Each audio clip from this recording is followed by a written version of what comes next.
ahoana marina mbola ny fanaratsiana ny filomary Karavalmanana ihany ve no vahaolana namela takaitra mafy ary nampitondra faisana ho an'ny vahoaka ny Mananjary ny fandalovany ilay Rivodoza Batsirahiny teo ny fahapotehan'ny lalana izay miazo ity toerana ity vokatry ny fiotsahan'ny tany sy ny fahalavony ireo azo ka misakana ny arabe ity toerana iray ity izao da hitantsika tsara fa lafaka be toy izao no ao ambanin'ny arabe izay lalovan'ireo fiara aina mafy ny mety isin'ny loza ho ateraka izany raha tsy misy ny fanamboarana sy ny fanarenana aingana izao fa voazana izao efa manomboka hiditra ny valanjavaboary ao Andranomafana no ahitana ity fahasimbana aina iteradoza ity ninona nambara aloha dia tsy maintsy misy fiantraikany amin'ny fiarin'ny mponina ao Mananjary ny fahasimbana tahaka izao fiveloman'ny mponina ao Mananjary raha teo ny sehatry ny fiarina toy ny jorofo sy ny lavanilina ary ny toerana fandraisam-bahiny na ny fizahantany ireo anefa dia potika simba avokoa amin'izao fotoana izao vokatra ilay fandalovan'ny Rivodoza iny ankoatra ny lalana mantsy dia ny lakana nasiana milina amin'ny lakan-drano ny mpangalana no fitaovam-pitaterana miazo ity toerana ity fanapahan-kevitra somary maika sy hitaitaitra ihany anefa no hita tamin'ny mpitondra namahana ity lalana antanety ho an'ny fifamoivozany Mananjary ity ikeny fa tena ilaina ny fisokafan'ny lalana mba hivezivezen'ireo mponina kanefa feniveny fepetra ahafahana manao izany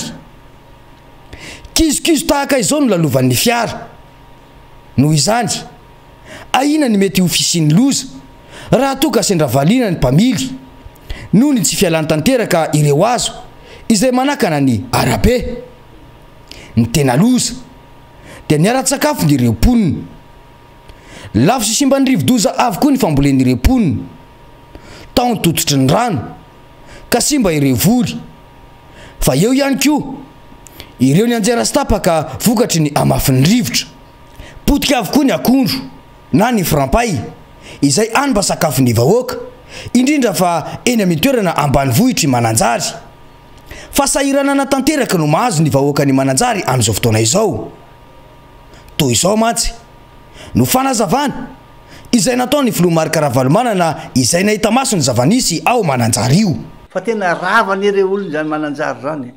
tena rava hatramin'ny 570 isanjato ny tanàna tsisy maly avy voatoka tany amin'ny plage iny teny amin'ny tanànan'olona reny fa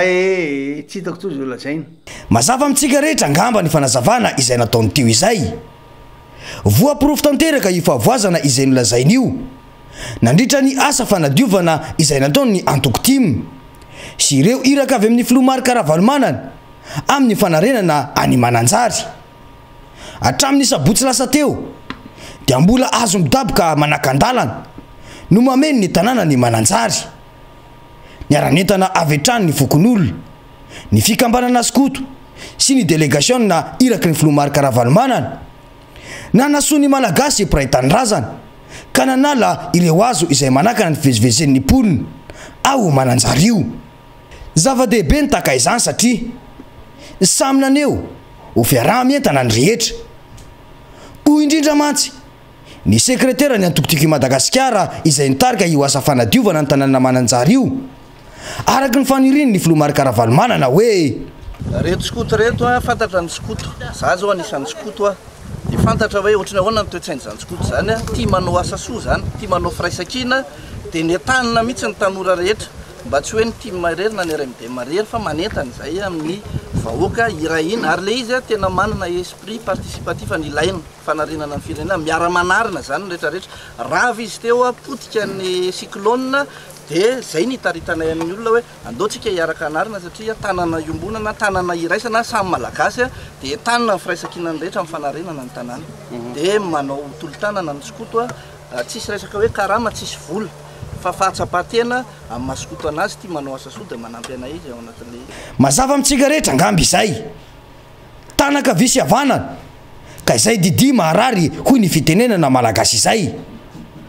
Ny tena mampalahelo amin'izao fahavoazana izao dia izay rehetra lalovany feno fitarainana ara-tsakafo avokoa. Tsy nahatra izany ny filomarika Ravalomanana amin'ny maray aman-dreny ny malagasy azy. Nanampy ireo olona izay efa ao anatin'ny fanarenana ny trano fonenany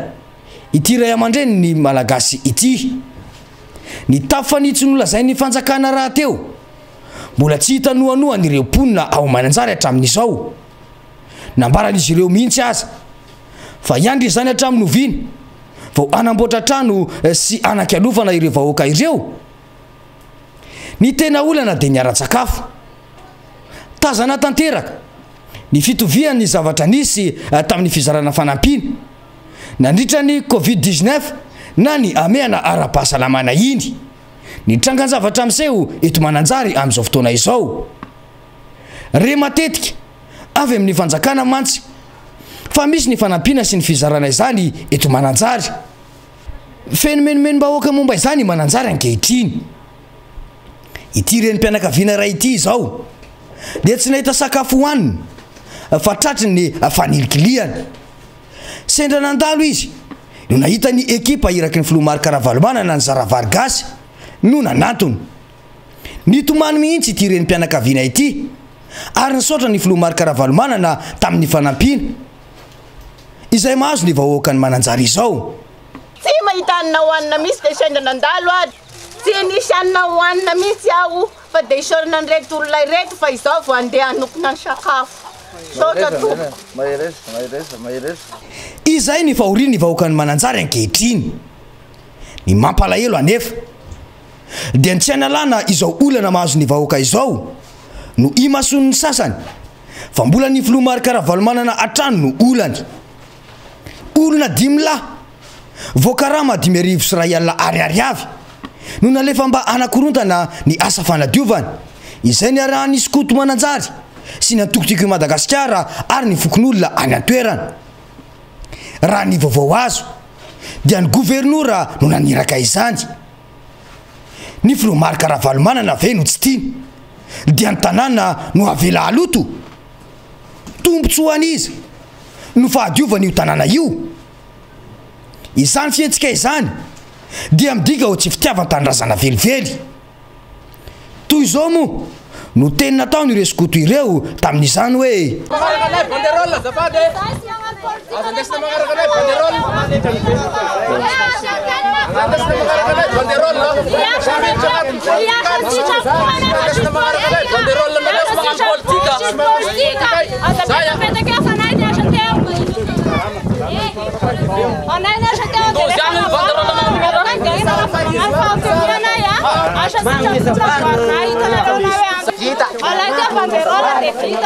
tsy nahasakana ny Skoto tsy asa sy anatanteraka ny fikasana anadio ny tanàna moa io fanakoron-tanana ny natao io. Ny tena mampiome dia nitoy hatrany io fanakoron-tanana izay mbahoaka io. Nisy nilaza indray fa izara fanampiana ny filomarika Ravalomanana ka izay manao t-shirt misy ny sariny tamin'ny fampelezan-kevitra no mahazo sy omena tombony. Izany ve no mba fomba fiady politika? Izany ve no atao hoe politika amin'ireo mpitondra ankehitriny? Voalaza mihitsy fa nasaina nitondra karapanondro ireo olona ireo ary nalaina lista tamina taratasy fotsy. Toy izao mantsy ny fijoroana vavolombelona momba io asa fanakoron-tanana io. Dia efa misy manoratra eo zay tonga eo dia misy manoratra anarana dia zay moa tsy avy zareo andray anay fa hoe efa maro be reto mitangorona reto fa ndana mitady velany dia soraty amina velany vaovao indray dia zay no natonga naka le mitady velany dia nanoratra hoe omena terina midada zany le izy dia rehefa nanoratra zay dia nitangorona ten'olona dia zay moa zany manohy an'le izy dia fisoratana anarana fa izara vola indray ho ny dada zany dia nitangorona be teo le olona dia rehefa nitangorona teo dia lasa zany ndraiky koa moa nitenen'le olona hoe anao zany no mahafantatra an'le izy dia ndraso loha fa raha ohatra ka misy le fionana dia ny délégation no resahana dia hoe te hiona aminao zay aty Antanambao zay ngamba no resahana raha ohatra ka possible satria zany aminay fa hoe ny Andovosira zany izy zany tamin'ny tokotokony tamin'ny 3 après-midi teo zany. mazava amintsika rehetra angamby izay tsara ho marina aloha fa nisy ary tena nisy tokoa ny fizarana fanampiana izay nataony filoha Marc Ravalomanana tao mananjary saingy tsy nisy kosa ny fakana anarana mialoha sy kara-panondro fa izay fokotany tena sahirana avy hatrany no itongavana ka hanaovana ny fizarana toy izao mantsy no fanazavana izay nataony sekretera général ny Antokotimo momba izay tsy manangona lista mihitsy tsy mampandremy kory ary zahay fa zay tena tonga mikarty anankiray zay tena hitanay fa sahirana sy tena rava tanteraka dia n'izay olona eo no angononay dia amenay fanampiana tena eo amin'ilay olona tena farany sahirana sy mitarainy ireny eo zay manao organisation melo eo zay manao eo tonga eo zay vao manao organisation fa misy andian'olona tena manao famparitahana mihitsy manelitsao hoe ho avy aty ny filoha Ravalomanana izara fanampiana ho avy aty dia maka lista dia avy eo mitena ny olona hoe igny fa tsy tonga akory le Ravalomanana fa ny lista fotsiny nalaina zay dia efa nazavaina tamin'ny olona rehetra zany misy fomba fiadin'olona zay tena hoe ao anatin'izao fasahirana zao tsika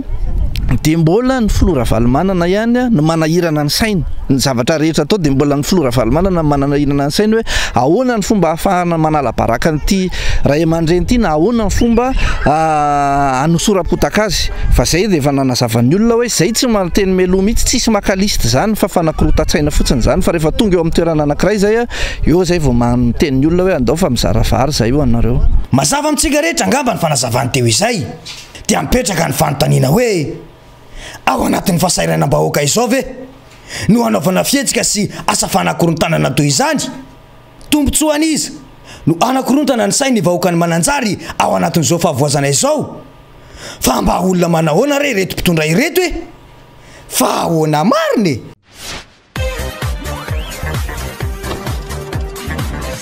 ahoana mariny